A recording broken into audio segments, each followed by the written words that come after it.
Good morning.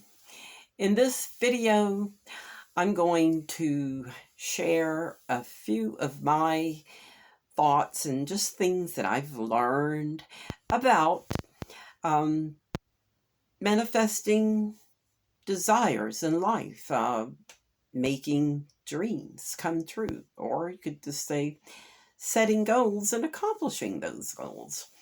And what it boils down to in a nutshell that I've learned over all my many years in this life, and when you get to be my age, you do learn a thing or two about how to operate and how to survive and just how to get her done, you might think. I kind of usually think of it in the terms of just basically 4 steps. And number one, of course, obvious, you got to set a goal. You got to have a dream. You got to have something always out there in the front of you, in my opinion, to be working toward. Because if we just kind of go along day after day after day without a goal or some dream, something that we're working toward, then we just probably don't ever get anywhere. But anyway, set the goal, have the dream.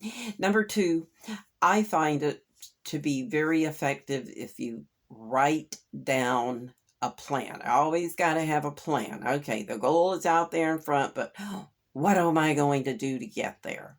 And I've always been one to write down my plans. I call it thinking on paper.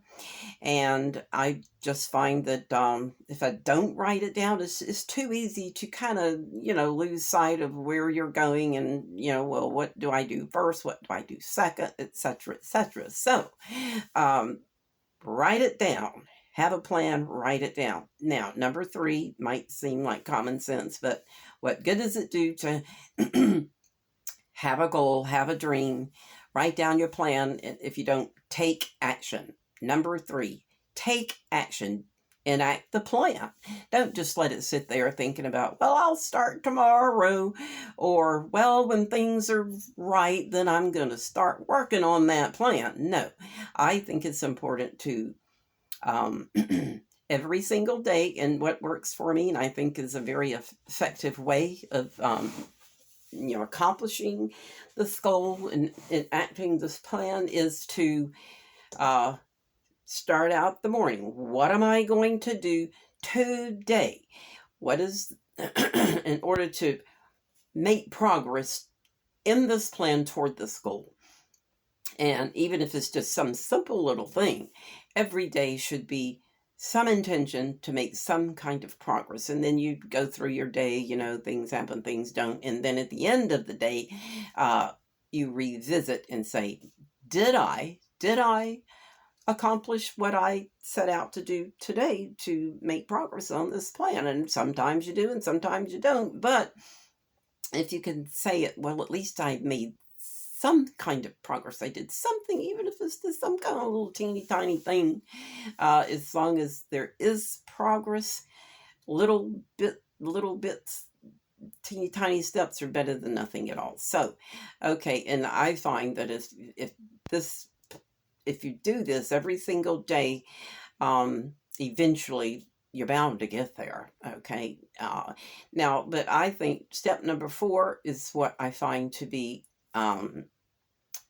very important, that if people don't do this, it might be like 90% of the reason why people don't always succeed in their plans. Because step number 4 is write down any and every kind of obstacle that you think that could possibly come up to keep you from following this plan and achieving this goal. And when I say this, I don't mean, well, I've made this great plan and I'm all positive and gung-ho, and now I'm going to sit back and just be negative and think about all the things that could go wrong. No, that's not what I'm talking about.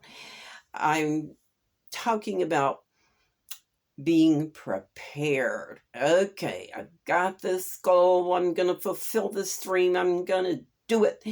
But now I want to be prepared. What are those sneaky little things that are going to come up here and there that are going to do their best to try to keep me from doing what it is I intend to do. And I find that if you are prepared with these things, that inevitably will come up, because anytime we try to accomplish goals, there's always going to be something that comes up. And be prepared. Also, I may even have two different categories. Okay, these are the goals that can come up from in my environment from without, that could prevent me from doing what I need to do or what I want to do.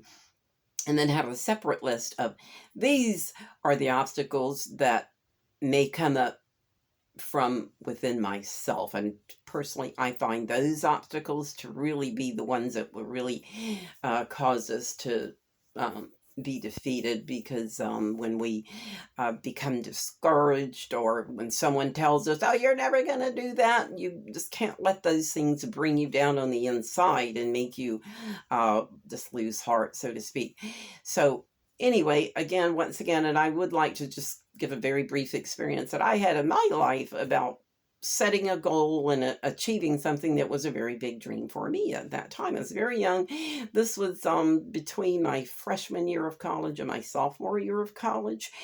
And long story short, I know it sounds most people learn how to drive when they're 16 years old, but here I was, a lot older than that, and I still didn't know how to drive because I never had a car, and I just, just had to go with friends or walk or whatever. I'd had jobs, but they were jobs that I could walk to. But anyway, so I made up, my parents had just moved out to the country, and I had to leave my freshman year and go stay with them for the summer out in the middle of nowhere, and couldn't go anywhere. And I just said, no, this is not acceptable. This is not going to work. So I just made my determination. I made my goal. I said, okay, this is what I'm going to do. I'm going to buy a car. I'm going to learn how to drive, and then I'm going to get a job so I can pay for it. That might sound like it's backwards, but that's kind of just, my goal was I wanted a car so I could be independent. But I just couldn't do it the way that most people do it, because I didn't have a job. I didn't have any money. I didn't even know how to drive. And so I said, okay, well, doing my plan backwards from what most people do might sound kind of crazy, but hey, if it works, I don't have any other choice. That's what I'm going to have to do. So, but I was fortunate in that at that time, my daddy was like best buds with the president of the local bank. And back in those days, of course, you could walk into a bank and you knew everybody in there, and there was the same people every time you went in. You could become friends with them. Not like today. Every time you go into the bank, there's somebody different sitting behind the counter. You don't know them from Adam. The boss of the bank is probably sitting off in another city somewhere, conducting all the business through the internet or something like that. But anyway, I digress. Okay. So, I convinced my daddy to take me to the bank and take out a loan for me to buy a car. And then I told him my plan. I was going to learn how to drive. I was going to teach myself, and then I was going to get a job and pay for it. And he thought I was crazy, but he said, okay, we'll do it. So I did have, I think it was my boyfriend at that time, did take me around to a few places. Back in those days, you could just look in the newspaper and there would be ads in the car section. And we found what I thought was just going to be a perfect car. So we did go look at it, and I'll never forget it. It was a pale green 1965 Volkswagen Beetle. And I thought, when I saw it, it was love at first sight. And I said, that's my car right there. I'm going to buy that car. And so I convinced my daddy to take me to the bank. He co-signed the loan, so I got the money, and he knew that he would pay it if I didn't. But anyway, so we went and bought the car, took it and sat it in the driveway out in the middle of nowhere. And so I said, okay, well, now I got to learn how to drive it. And it was a stick shift.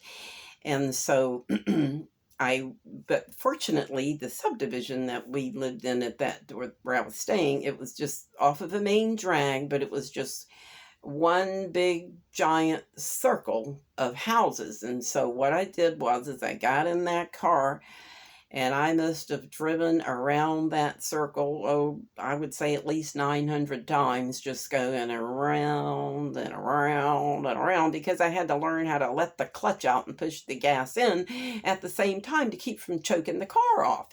And it took some doing, but eventually, finally, I did make it, and I became confident enough that I could drive in that little subdivision. I got my older brother to take me out on the main drag and got a little bit of experience driving in traffic. And then he took me to the DMV, and I passed by the skin of my teeth, but I did get my license. And I will never forget that feeling of independence, that I could get in that car and drive myself anywhere I wanted to go, anytime I wanted to go, and I didn't have to ask permission from anybody.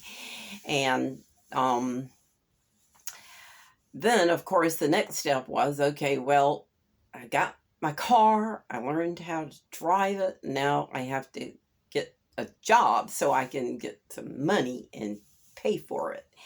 And it didn't really take me that long to found a job at not my first job, but the one of my first jobs, working as a waitress in Shoney's Family Restaurant. I'll never forget it. It was tough.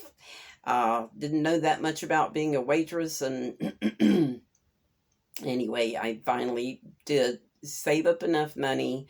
By the end of the summer, I may not have paid it off the whole time, because you didn't make much money back in those days. It took a long time to save up $500.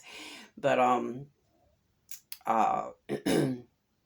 anyway, and I eventually, when I went back to college for my sophomore year, I drove that car and drove it everywhere for a very long time before I finally traded it in for something else. I don't remember. But anyway, in a nutshell, I guess what I'm trying to say is, anyone who happens to be listening to this, maybe I'm mostly talking to younger people out there, make yourself a goal, set yourself a dream, no matter how small, no matter how big. And if you persevere and just don't let others talk you out of it, you can do it. Set a goal, make a written plan, take action every single day, be prepared for the obstacles that may or just most definitely will come up.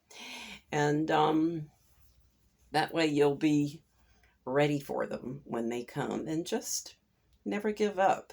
And you can fulfill any dream that you put your mind to do. You can do it. So anyway, thank you so much for listening.